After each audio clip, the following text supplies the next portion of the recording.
this isn't just about communication. This isn't just about relationships. This is spiritual.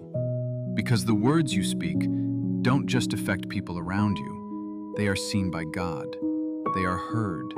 They are accounted for. And Jesus Christ made that clear. In Matthew, he said, "I tell you that everyone will have to give account on the day of judgment for every careless word they have spoken." Every word. Not just the ones you remember. Not just the ones that caused obvious damage. Every careless, unfiltered, emotion-driven word. That should make you pause. Because now this isn't just about self-control. It's about accountability. It's about understanding that your words carry weight beyond what you can see. And most people never think that far. They speak freely. They react quickly. They let emotion lead. And then wonder why things feel broken. Why relationships fall apart. Why peace feels distant. Why tension follows them. But tension doesn't come out of nowhere. It comes from what's been released over time. And words are one of the main ways you release what's inside you. Jesus also said in Luke, "A good man brings good things out of the goods stored up in his heart, and an evil man brings evil things out of the evil stored up in his heart." Stored up. That means this is not random. This is accumulation. This is what you've been feeding your mind, what you've been allowing in your heart, what you've been holding on to. So when pressure hits, you don't respond, you release.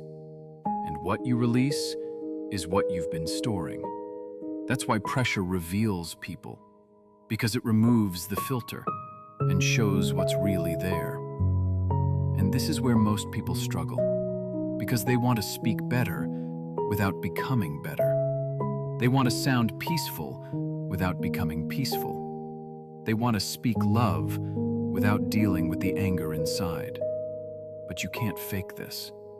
Eventually, your words expose you. And Jesus didn't just teach control, he showed it in every moment. He was questioned, challenged, disrespected. People tried to trap him with words, tried to get him to respond emotionally, tried to pull him into arguments. But he never lost control. He responded with truth, with clarity, with purpose. And sometimes he didn't respond at all, because not every moment requires a response. Not every comment deserves your energy. Not every situation needs your words. And that takes strength, because most people feel like they have to answer everything, defend everything, react to everything. But you don't. Jesus said in Matthew, "But I say to you, love your enemies and pray for those who persecute you." Love your enemies. Not tolerate, not ignore. Love. And love is revealed through your words, especially when it's hard. Because anyone can speak kindly when things are easy. Anyone can stay calm when there's no pressure.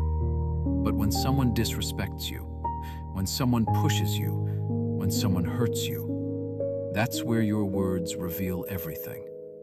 That's where most people fail.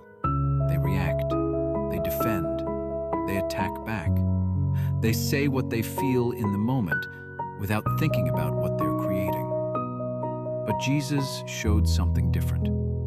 Even at the most extreme moment, even while suffering, even while being crucified, he said, "Father, forgive them, for they know not what they do." That is control. That is power. That is something deeper than emotion. Because in that moment, he had every reason to respond differently. Every reason to speak judgment. Every reason to speak anger. But he didn't. Because his words were not controlled by pain. They were anchored in purpose, anchored in truth, anchored in love. And that's what you're called to. Not perfection, but alignment. Alignment with something higher than how you feel. Because if you only speak based on how you feel, Your words will always be unstable. But if you speak based on truth, your words become steady, grounded, intentional, and that changes everything. It changes how people experience you. It changes how situations unfold. It changes the atmosphere around you. Because when your words are controlled, you stop adding chaos. You stop fueling conflict. You stop escalating situations. And instead, you bring peace.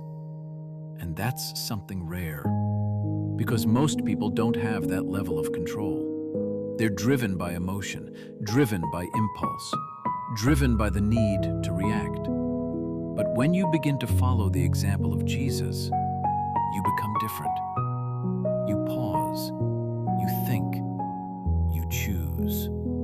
And in that choice, you take back control, not just of your words, but of your life.